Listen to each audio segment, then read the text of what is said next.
Assalamualaikum warahmatullahi wabarakatuh. Kami dari kelompok 2 akan mempresentasikan tugas besar dari kelompok kami, di mana kami mengambil judul yaitu SIDORA atau Sistem Informasi Donor Darah. Sebelumnya saya akan memperkenalkan anggota kelompok saya.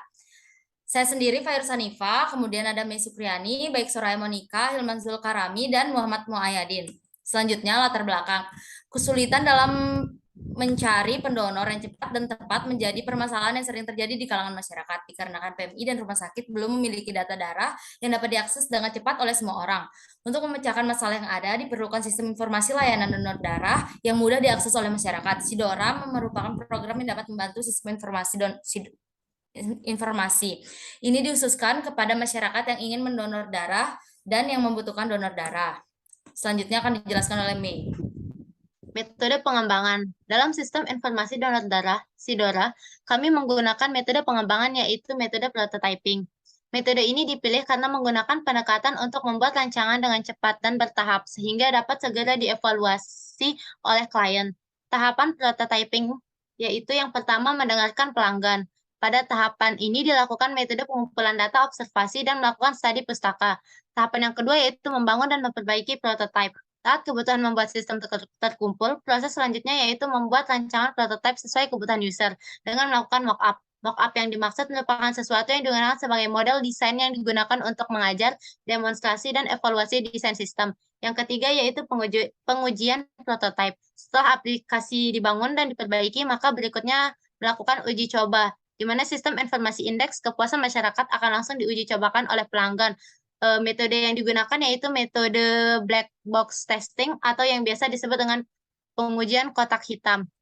Selanjutnya fishbone diagram. Pada gambar fishbone diagram terdapat 4 faktor yang menjadi akar permasalahan yaitu people, method, material, dan mesin. Faktor yang pertama yaitu people, yaitu masyarakat kesulitan dalam menemukan pendonor darah sukarela dan kurangnya pengetahuan masyarakat tentang prosedur donor darah. Yang kedua yaitu faktor mesin, di mana sistem informasi donor darah berbasis website belum difungsikan secara maksimal. Faktor ketiga yaitu material, di mana kurangnya stok darah yang bersedia pada rumah sakit maupun PMI. Dan faktor yang terakhir yaitu metode, yaitu belum adanya fitur untuk mengatasi kebutuhan para resipien untuk mencari pendonor darah secara real time. Selanjutnya akan dibacakan oleh Hadin. Oke, terima kasih Mei. Dari gambar di atas dapat dilihat bahwa terdapat 3 user yang melakukan kerjasama untuk membangun suatu sistem informasi donor darah ini. 3 user tersebut diantaranya rumah sakit, PMI, dan admin. Ketiga user tersebut terhubung dalam suatu jaringan yang disebut dengan LAN atau Local Area Network. Pada bagian arsitektur, terdapat admin yang berperan membantu para pengguna selama menggunakan website, melayani pengaduan yang disampaikan melalui halaman helpdesk, melakukan koordinasi pengaduan teknis yang disampaikan oleh user, serta sebagai jembatan antara para pengguna dengan pengguna lainnya ataupun para pengguna dengan pihak kesehatan. Kemudian next. Gambar di atas ini merupakan rancangan arsitektur software yang diterapkan dalam proses pengembangan sistem informasi donor darah, di mana user terbagi menjadi 3 yaitu administrator, pihak kesehatan, PMI, dan rumah sakit, dan masyarakat. Implementasi prinsip ini yaitu sebagai berikut. 1. Front app, yaitu bertanggung jawab agar pengguna dapat mendapatkan informasi sampai berinteraksi dengan situs atau web secara nyaman. Kemudian back end, yang bertugas di belakang layar, memastikan fungsi fitur berjalan, menuju sistem atau database yang digunakan oleh situs tersebut. Kemudian yang terakhir, database atau basis data, yaitu kumpulan data yang dikelola sedemikian rupa berdasarkan ketentuan yang saling berhubungan sehingga mudah dalam pengelolaannya. Oke, saya kembalikan kepada Fairuz.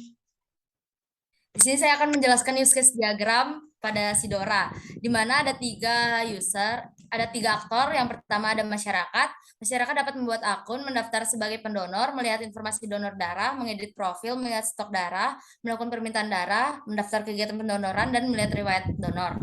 Kemudian pihak kesehatan dapat melakukan update stok darah, input stok darah, mengelola informasi donor darah, mengatur waktu dan tempat kegiatan donor darah. Yang terakhir ada admin. Admin dapat mengelola data masuk, validasi akun pengguna, menghapus pengguna, melihat daftar pengguna, verifikasi lupa password, dan semua aktor dapat melakukan login. Selanjutnya ada IRD. Di dalam IRD SIDORA ini terdapat 8 entitas, di mana masing-masing entitas tersebut terdapat atribut dan dihubungkan oleh relasi. Dapat dilihat user terhubung dengan stok darah dengan relasi mencari, Kemudian user juga terhubung dengan darah, dengan relasi mendonor, user juga terhubung dengan kegiatan, dengan relasi mengikuti, user juga terhubung dengan mengelola, dengan relasi admin. Kemudian ada pihak kesehatan. Pihak kesehatan ini terbagi menjadi dua, yaitu PMI dan rumah sakit. Kemudian ada admin. Admin ini terhubung dengan user, yaitu mengelola. Terakhir ada kegiatan. Kegiatan terhubung dengan darah dan terhubung dengan user. Selanjutnya akan dijelaskan oleh Soraya dan Hilman. Yang berikut adalah tampilan awal dari website user. Sini ada 3 fitur, yaitu pilih bahasa, sign up, dan login. Oke, langsung aja. Pada tampilan profil di sini menampilkan data-data dari user, ada nomor HP, jenis kelamin, dan alamat.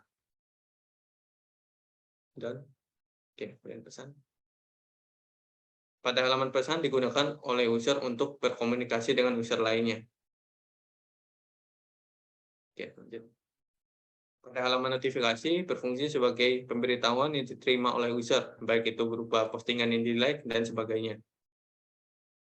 Pada halaman stok darah berfungsi agar user dapat mencari stok darah dari pihak kesehatan secara mandiri. Pada halaman cari darah berfungsi sebagai tempat pencarian pendonor atau residen secara real time atau secara langsung. Oke. Pada halaman artikel berfungsi agar user dapat melihat berita ataupun artikel-artikel terkait donor darah ataupun kesehatan, seperti yang ada di tampilan berikut. Pada tampilan kegiatan, user dapat mengikuti kegiatan yang diadakan oleh pihak kesehatan, seperti berikut. Terakhir yaitu fitur keluar, agar pengguna dapat keluar dari akun yang digunakan. Seperti ini. Selanjutnya akan dijelaskan oleh teman saya, Aya. Oke, baik. Pada tampilan ini terdapat fitur bagi pengguna, yaitu pihak kesehatan, yang dimana dinamakan Sidora Partner. Di awalnya terdapat dua fitur, yaitu bahasa dan login. Tidak adanya fitur sign up, karena untuk pihak kesehatan akan didaftarkan sendiri oleh pihak admin. Next.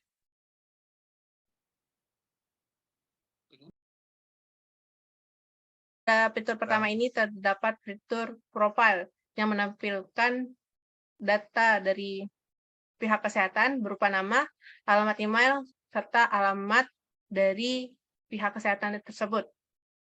Next.